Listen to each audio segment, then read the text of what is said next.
Hey, this is John Gilroy here. In 1966, Johnny Rivers released a song called Secret Agent Man. Well, there's nothing secret about the agents we're going to talk about today. Hit the music, Manny.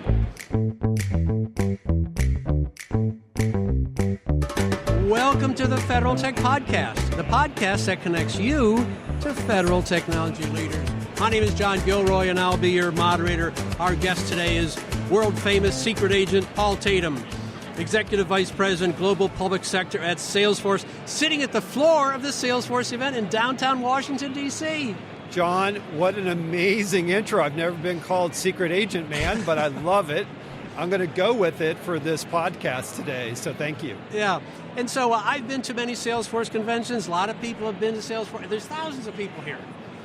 So the big emphasis seems to be on defining what an agent is and how an agent can help an agency reach goals. So I'm going to toss to you. So tell me exactly what an agent is and why it's even part of this discussion.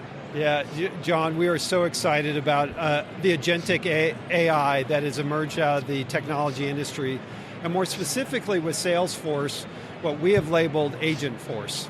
And that is that digital AI, that digital agent that is able to do two really unique things that we've never seen from AI before. One is to take action inside the organization. The second is to reason, to start to learn through multiple iterations on how to handle the data, how to handle the actions, and how to handle the interactions. So very, very exciting. And what we're calling it is the digital labor revolution. Now, you may get the example, you think, okay, so what I have to do is I've got to hire Paul to come in, he comes down with a bag. No. What happens is you can walk up to a booth here and you can write an agent for your agency and say, find out X, Y, and Z. And so it's almost like a startup tool that anyone here can walk up and use.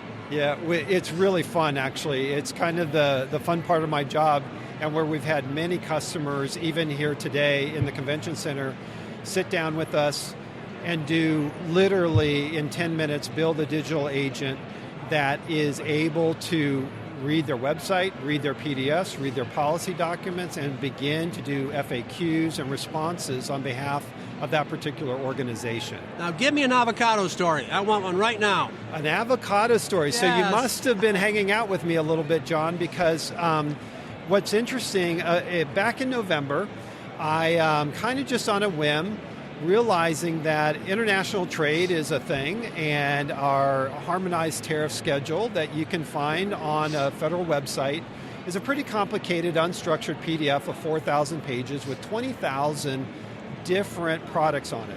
What is the tariff rate? What are the rules? I thought, wow, this must be a pretty challenging thing to navigate for both importers, but also for trade specialists. So I had Agent Force build an agent. I said, here is the documentation I want you to read. Here's your role. You're an inspection agent for the International Trade Commission, just as a pilot. And then I started asking it questions. The question I gave it was, I'm a new importer. I want to import avocados in the United States. What do I need to do? And I said, here are the forms you need to do. Here's what you need to complete. The tariff rate for the avocados. Actually, it first asked me, what kind of avocados? Organic, normal, freeze-dried? And I started getting goosebumps going, whoa, I didn't teach it to ask me those questions.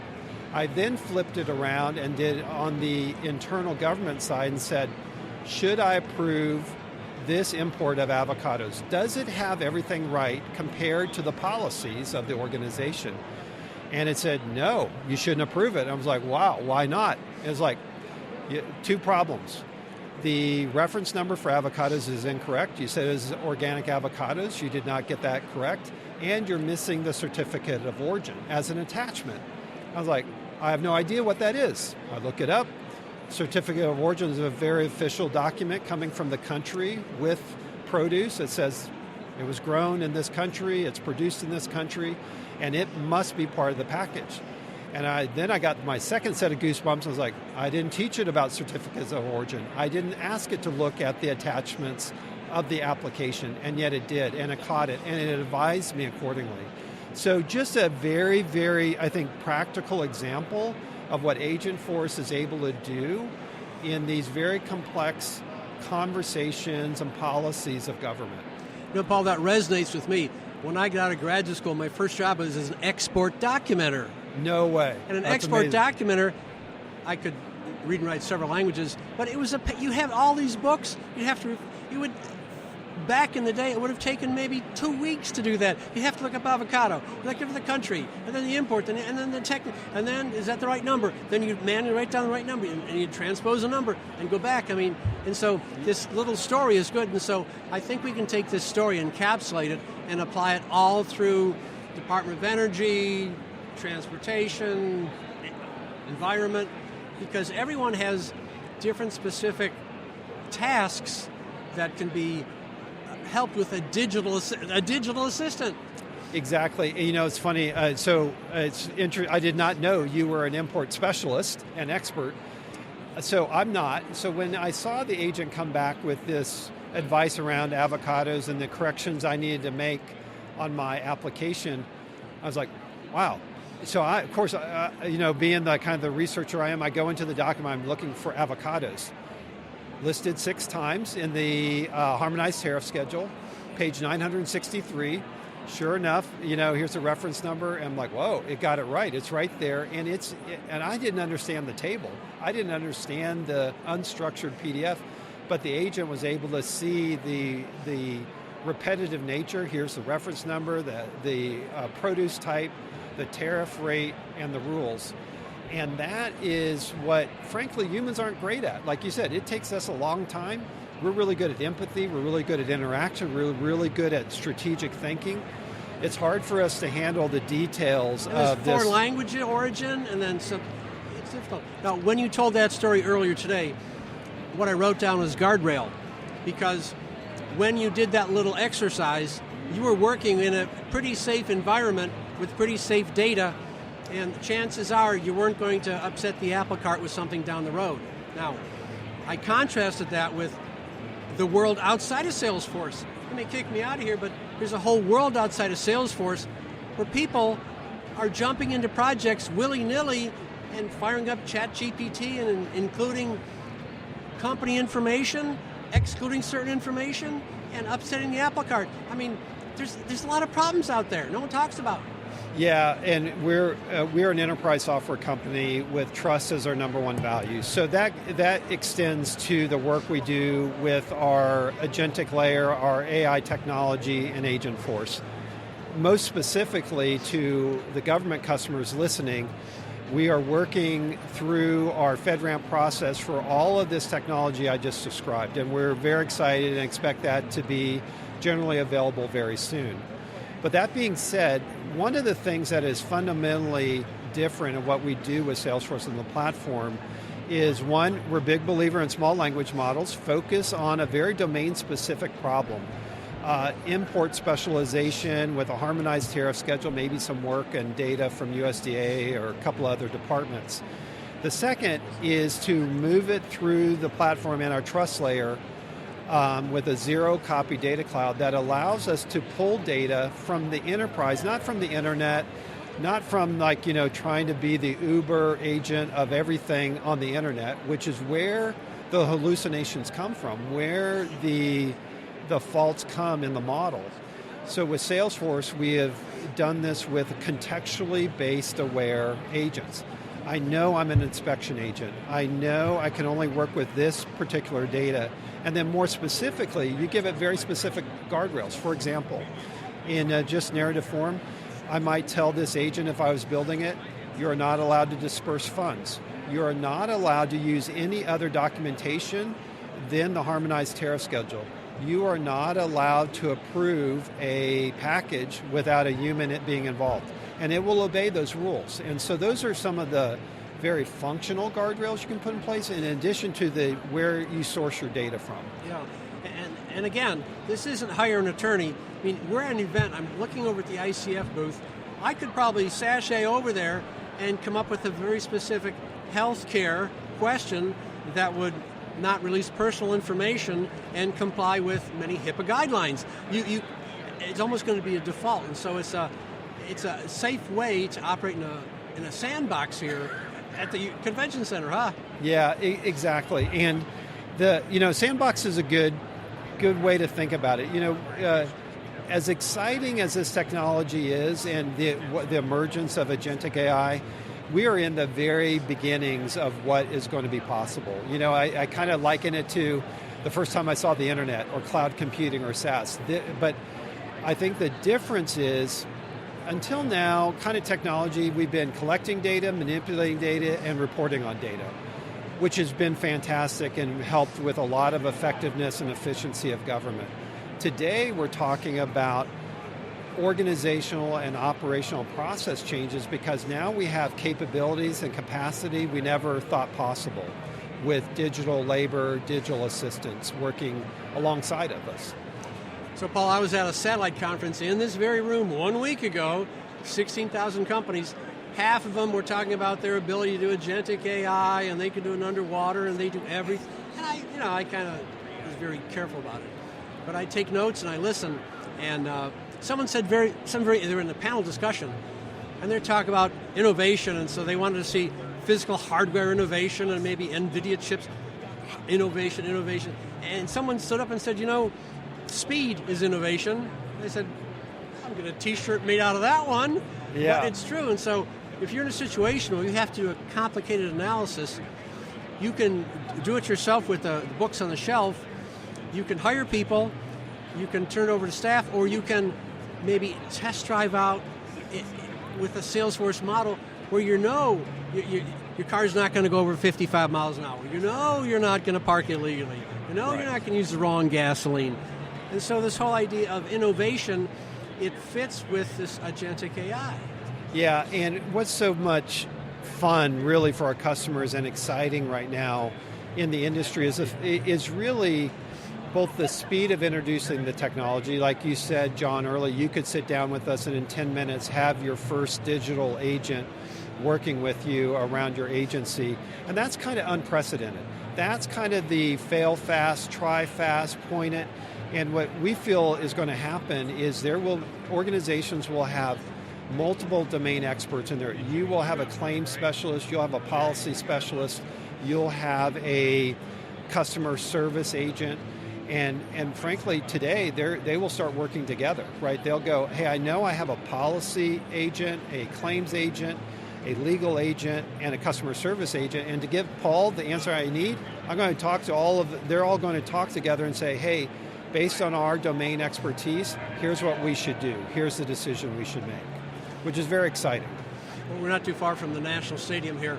And when you thought about that, I thought of everyone on the same team wearing the same uniform and understand the same rules. Oh, it's not like a pickup game. Hey, we're going to play 12 innings, Yeah. I mean, it's a regular professional baseball team that has people that at each position, they understand the rules. And that's just so important behind, this casual approach I've seen to applying AI in the workplace. Well, it's interesting, the casual approach, because there's a lot of that going on. A lot of organizations, both privately and public sectors, like, hey, here's ChatGPT, and it comes with a warning banner. Please do not put anything private, government-oriented, or whatever in the prompt or in the question. And it's like, wow, that's pretty trusting across a big group of I would say an organization. And so we're not advocates of that, obviously, given our trust model and our enterprise software approach to our customers. But the ultimate thing, what we want to do is really put that AI right into the work, right alongside. And I have many customers, literally I've had the conversations like, Paul, I got my 3 PhDs in AI over there working with the large language model. We've kind of gotten it to do some interesting work.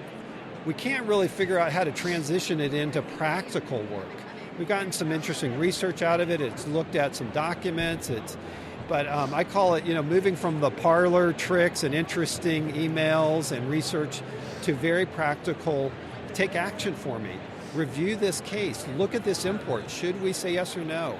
And I think that's just the beginning. Yeah. So, well, the question here that I like to talk about is the workforce. I mean, we have thousands of people here who are, guess what, in the workforce. So where does the training start? It's not, if a book's been published, the ink means it's too old. Yeah. If Paul just took notes 15 seconds ago in ink, well, guess what? Get a pencil. I mean, And so the training has to be walk up to a booth, start working with someone here and saying, okay, look, I'm over at Interior, and I have a question about the Bureau of Land Management and its impact on the western states. And it's complicated to do on my own, and it's almost like you just got to throw them in that pond and let them swim. I mean, you're so right, John. And the question is, like, how should we all, myself included, anybody in any role in any industry, start to have a beginner's mind and start to learn and say, hey, the world's changing. This is a very interesting, very capable technology that is going to be ubiquitous. This is not a if, it's just a matter of a when, and the when's coming very fast. And so I think whether you're a CEO, a corporate executive, a leader in government, you should challenge yourself personally to say, I need to go build an agent. I need to work alongside one. I need to see what their capabilities are, because I need to rethink and think through the implications, both positive and maybe negative in some sources, as to how we're going to do work and how we're going to operate our mission in the future. I think there's a lot of positives to it, because what I hear, John, from my customers across government is my backlog, my workload, it's a pile. I got a pile of work behind me, and I get 10 things off the pile a day, and 20 more get added.